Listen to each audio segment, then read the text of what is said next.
Everyone, नमस्ते। आजको भिडियोमा म सजिवनको सब्जी बनाउन जाँदैछु।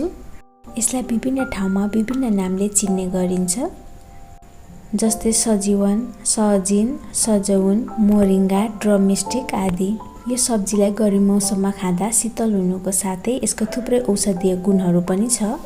सर्वप्रथम त सजिनको बोक्रालाई यसरी तास्नुपर्छ। सजिनको बाहिरी हरियो भागलाई तासेर फ्याक्नुपर्छ। यो हरियो भाग तितो हुने हुँदा यसलाई तास्न जरुरी हुन्छ। तासेर यसलाई 1.5 इन्चको लामो हुने गरी काट्नुपर्छ।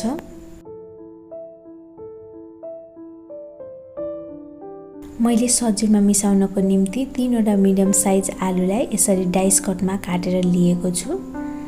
मैले सब्जी बनाउनको लागि आवश्यक मसलाहरू रेडी गरिसकेको छु। म भिडियोमा देखाउँदै जानेछु। सर्वप्रथम म एउटा मिक्सर जार लिन्छु र यसमा म अदुवाको टुक्रा, लसुन, प्याज र तोरीलाई राख्छु र ग्राइन्ड गर्छु।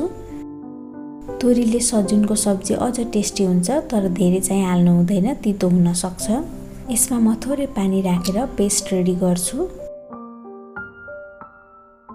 यो पेस्टलाई म साइडमा राख्दै गर्छु। मैले यहाँ एउटा कराईमा तोरीको तेल लगभग 3-4 चम्ची जति राखेको छु।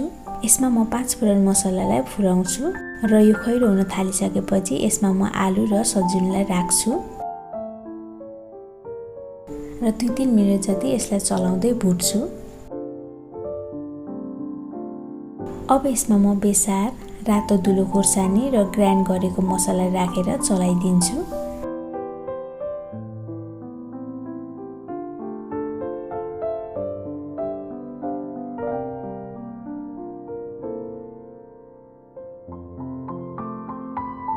साथै एउटा टमाटर र 1 चम्ची जिरा धनियाको धुलोलाई पनि राखिदिन्छु।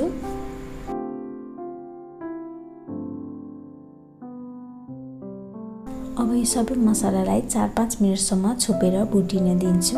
मैले मिक्सरमा पानी राखेर बाँकी रहेको मसलालाई पनि यहाँ राखेको छु। बीचमा आवश्यकता अनुसार पानी राख्दै मसलालाई डढ्न नदिकन पकाउनु पर्छ।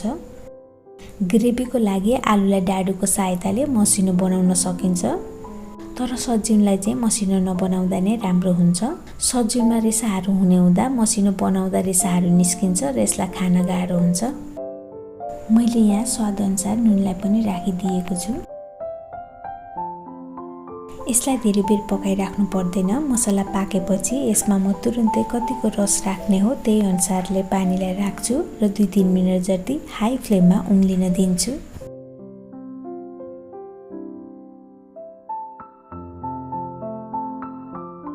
उम्लिन दिएपछि यसरी हल्का पानी सुक्छ र ठिक्कको ग्रेभी तयार हुन्छ। अब यो सजिनको सब्जी तयार भइसकेको छ। भिडियो कस्तो लाग्यो प्रतिक्रिया दिन नबिर्सिनु होला। भिडियोलाई लाइक अनि च्यानललाई सब्स्क्राइब पनि गर्नुहोला। Thank you for watching.